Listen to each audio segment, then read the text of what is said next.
Hello friends, welcome to Deepak education hub. आज हम लोग पढ़ने वाले हैं 12th क्लास मैथ का इम्पोर्टेंट टॉपिक। वो है आपका उपसारणिक, सहखंड और सहखंडज। ठीक है, तो उपसारणिक को हम लोग पहले समझेंगे, उसके बाद सहखंड को समझेंगे, उसके बाद सहखंडज। तीनों एक दूसरे से रिलेटेड है। ठीक है, तो हम लोग चलिए बात करते हैं। पहले 2x2 के बारे में पढ़ेंगे, उसके बाद हम लोग 3x3 के बारे में पढ़ेंगे, उसके बाद आगे के वीडियो में हम लोग क्वेश्चन आंसर करेंगे। ठीक है, तो देखिए समझते हैं इसके बारे में। तो जैसे अगर 2x2 का कोई भी मैट्रिक्स है 2x2 का, तो आपको पता होगा A11 अवयव होता है, A12, A21, A22। ये कैसे होता है आपको पता है। ये पहला रो है, ये दूसरा रो है, ये पहला कॉलम है C1 है, और ये दूसरा कॉलम। इसके बारे में उम्मीद करते हैं पहले से पता होगा, नहीं तो आप प्रीवियस वीडियो में देख सकते हैं। ठीक है, तो ये आपका A11 हो गया, पहला रो पहला कॉलम। ये वाला क्या हो गया, पहला रो दूसरा कॉलम। ये वाला पहला रो दूसरा कॉलम, पहला रो। इस तरह से होता है। ठीक है ना। अब हम लोग को इसके बारे में पढ़ना क्या, उपसारणिक के बारे में। उपसारणिक बहुत ही आसान है। जैसे हम लोग पढ़ना है उपसारणिक, तो इसको सूचित करते हैं MIJ से। ठीक है, किससे सूचित करते हैं, MIJ से। ठीक है, जितने भी अवयव है सभी के सभी अवयव I और J के फॉर्म में होता है। ठीक है, अब जैसे कि हमको A11 ये वाला है ना, A11 का उपसारणिक ज्ञात करना है, तो हम इसको लिखेंगे M11। ठीक है, M11। तो इसका इस अवयव को ले रहे हैं, तो इसका ये रो खत्म और इसी का कॉलम खत्म, तो बचा आपके पास क्या, A22। ठीक है, अगर इस अवयव का हमको उपसारणिक लेना है तो M12, इसको ले रहे हैं तो ये रो खत्म और इसके सीधा का ये कॉलम खत्म। इसको हम लोग ले रहे हैं तो इसका ये रो खत्म और ये कॉलम खत्म, तो बच जाएगा आपका A21। अब इस अवयव का ले रहे हैं तो M21 ले रहे हैं, तो इसका ये आपका रो खत्म, ये कॉलम खत्म, तो बचेगा आपके पास क्या, A12। ठीक है, उसके बाद अगर इसके बारे में हम लोग ले रहे हैं ये वाला, तो M22, तो इसके सीधा का ये रो खत्म और ये कॉलम खत्म, क्या बचेगा आपके पास, A11। तो उम्मीद करते हैं आपको उपसारणिक समझ में आ गया। अब समझिएगा फिर से उपसारणिक। अभी तो हम लोग थ्योरी बेस पे ले रहे हैं, फिर क्वेश्चन भी लेंगे 2 अंक वाला। अगर A11 का निकाल रहे हैं तो इसका ये रो खत्म, इसका ये कॉलम खत्म, तो बचेगा क्या, A22। तो हो गया। ठीक है, ये ले रहे हैं तो ये खत्म, ये खत्म।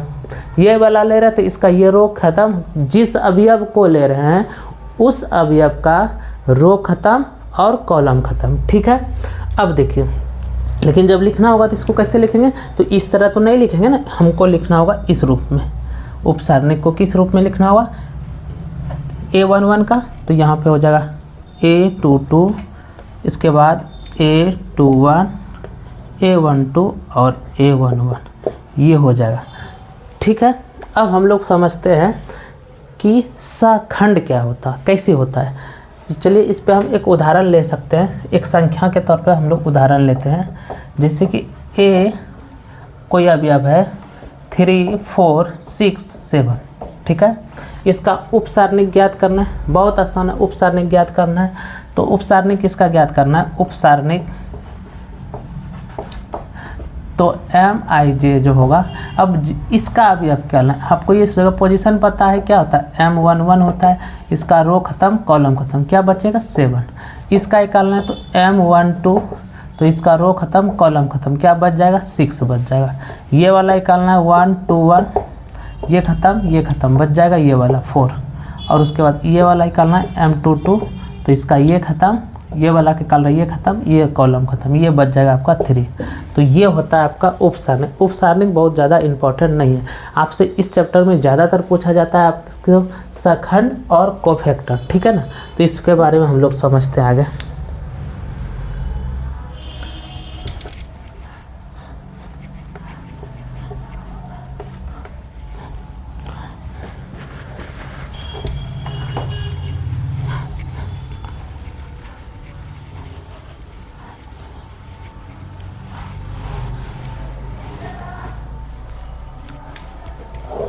सबसे महत्वपूर्ण है आपका सहखंड। सहखंड को हम लोग किससे सूचित करते हैं, ए आई जे से। किससे सूचित करते हैं? ए आई जे से।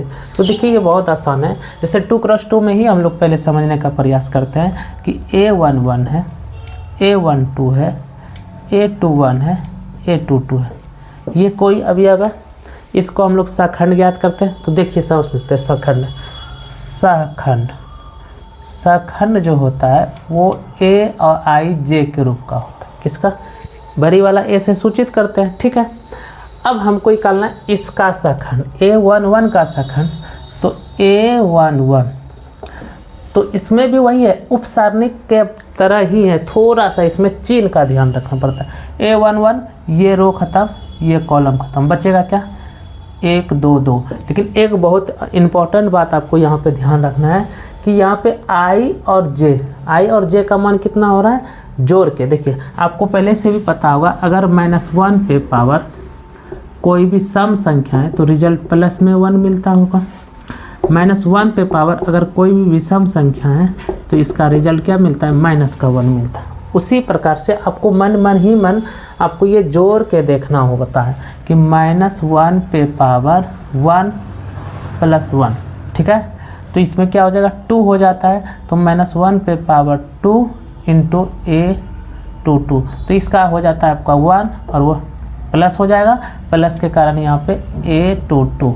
इतना आपको नहीं करना है, आपको सिंपल सा बात आपको ये ध्यान रखना है कि यहाँ का जो I और J का अगर योग सम संख्या आ रहा है तो प्लस का होगा, और विषम संख्या आ रहा है तो क्या होगा? माइनस का होगा, ठीक है। कैसे देखते हैं?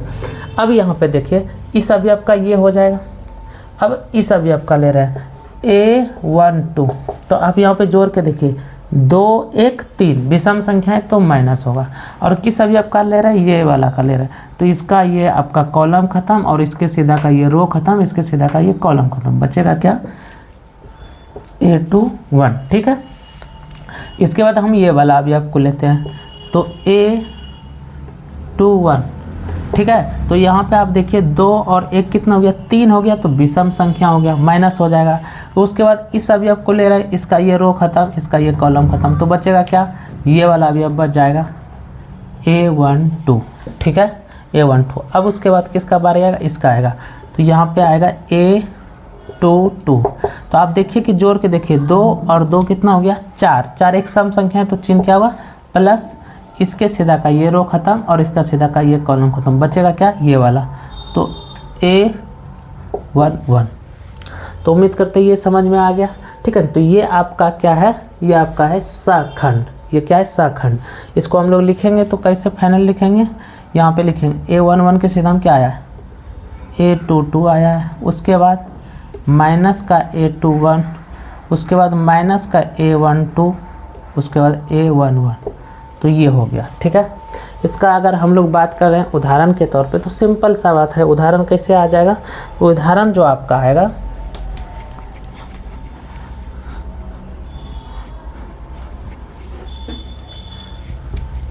ठीक है, इसका अगर हम उदाहरण लें,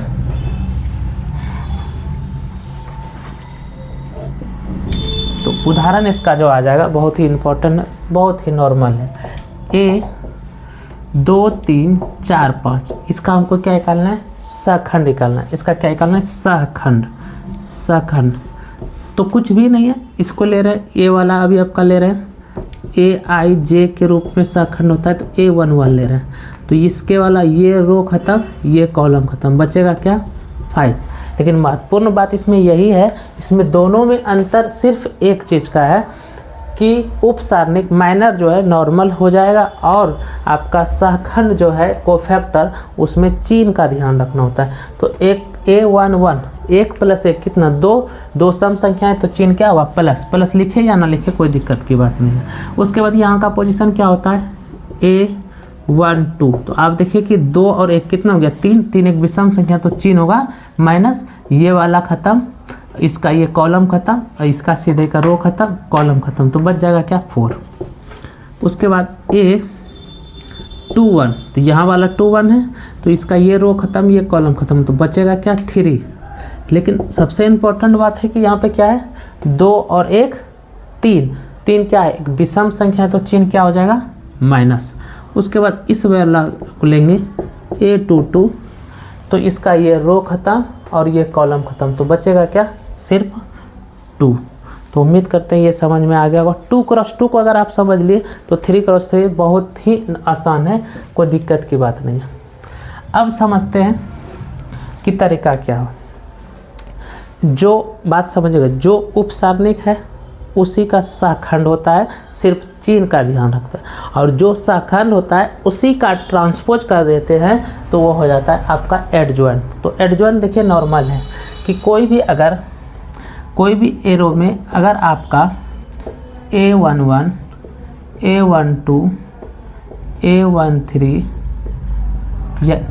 A21 और A22 है, अगर इस तरह से कोई भी मान लेते कुछ भी A to Z कुछ भी, ये A11 लिखने का मतलब हुआ ये सभी क्या है, ये सभी आपका कोफैक्टर है, मतलब ये सभी क्या है, सहखंड है।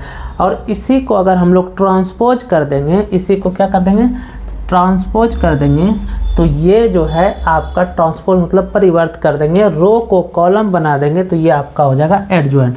तो एडजॉइंट ऑफ ए क्या हो जाएगा, ये पहला रो क्या बना देंगे, पहला रो को पहला कॉलम, तो A11 A12 ये पहला रो पहला कॉलम बन गया, दूसरा रो दूसरा कॉलम A21 A22 ये हो गया। 2 क्रॉस 2 का एक है, लेकिन इससे भी आसान होता है 2 क्रॉस 2 का। ये देखिए कैसे, जैसे एक अवयव है, ये आसान है, A11 A12 A31 A21 और A22 ये है। ये बहुत ही आसान है 2 क्रॉस 2 के लिए, लेकिन 3 क्रॉस 3 के लिए आपको यही वाला बात करना होगा। 2 क्रॉस 2 में ये तो ये भी चलता है, ये भी चलता है। ज़्यादा आसान की बात करें तो ये होगा नॉर्मल सिंपल एक लाइन में, और ये आपका बेसिक कॉन्सेप्ट यही होता है, और 3 क्रॉस 3 में यही लगता है, ठीक है ना। तो इसमें क्या होता है, ये वाला जो विकर्ण का होता है, ये विकर्ण वाला, ये दोनों अवयव परस्पर बदले, ये दोनों अवयव परस्पर बदल जाते हैं, और ये दोनों अवयव में चिन्ह बदल जाता है, चिन्ह बदले, ये दोनों अवयव में क्या होता है, चिन्ह बदलता है। तो इस क्वेश्चन के लिए आपका क्या हो जाएगा, ये दोनों का देखिए, ये दोनों को परस्पर बदले, मतलब ये संख्या यहाँ और ये संख्या यहाँ, मतलब A22 ये ऊपर चल जाएगा, ये नीचे आ जाएगा। उसी प्रकार से ये दोनों को क्या करना है, ये दोनों को परस्पर बदलना है, प्लस है तो प्लस ही रहेगा, माइनस है तो माइनस रहेगा। मान लेते हैं यहाँ -5 है, यहाँ 6 है, तो ये -5 ऊपर चल रहा है, 6 नीचे आ जाएगा। ये दोनों में सिंपल सा बात है, परस्पर बदलेगा, लेकिन ये दोनों में चिन्ह बदलेगा। अगर प्लस है तो माइनस हो जाएगा, और माइनस है तो प्लस हो जाएगा। यहाँ पे प्लस है तो ये आपका माइनस हो जाएगा, A21 माइनस A12, ठीक है ना। ये दोनों संख्या अपने स्थान पे रहेगा, सिर्फ क्या होगा, चिन्ह बदलेगा, सिर्फ क्या होगा, चिन्ह बदलेगा। ओवरव्यू हम लोग एक बार फिर से समझने का प्रयास करते हैं। कोई भी अवयव दिया है, ठीक है, उसका अगर उपसारणिक कलर, रो खत्म कॉलम खत्म, जो अवयव बचा वो हो जाएगा। उसी प्रकार से कोफैक्टर में क्या है, जो उपसारणिक है वही कोफैक्टर है, सिर्फ चिन्ह का ध्यान रखना होता है, प्लस और माइनस, ठीक है ना। उसमें अब ये वाला में क्या है कि जो अवयव जैसे है आपका कोफैक्टर, उसका अगर परिवर्त कर देते हैं तो आपका निकल जाएगा एडजॉइंट। यह हम कर सकते हैं कि इस तरह भी कर सकते हैं, ये दोनों को परस्पर बदले, ये दोनों में चिन्ह बदले। ये मोस्ट इम्पॉर्टेंट है, यहाँ से ऑब्जेक्टिव भी बनता है और सब्जेक्टिव भी बनता है, ठीक है। तो धन्यवाद, मिलते हैं हम लोग अगले एपिसोड में।